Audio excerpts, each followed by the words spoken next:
Hello. Hello. Maraming salamat po sa lahat ng dumalo at nakisaya po sa araw na pinakihintay namin ni Grace. Maraming salamat din po sa lahat ng mga tumulong, mga nag-abala para po sa araw na sa araw ng kasal na ito. At nagpapasalamat po kay Kasesan at Tinadya. Salamat po.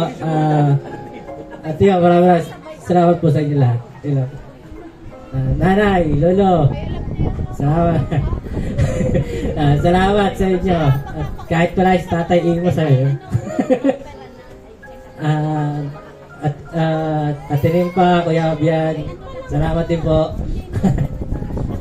Ayun, Para sa iyong asawa? Grace. Ayun. Ano yung pangako mo para kay Grace? Pangako ko na mamahalin kita ng sobra-sobra at congrats, teacher. Masado ka na. Diyan. Ayan. I love you. I love you. Wow, napaiyak tuloy sa iyo si Grace. Ang hirap talaga ng ganito, ano, syempre emotional ka, happy kayo. Ilan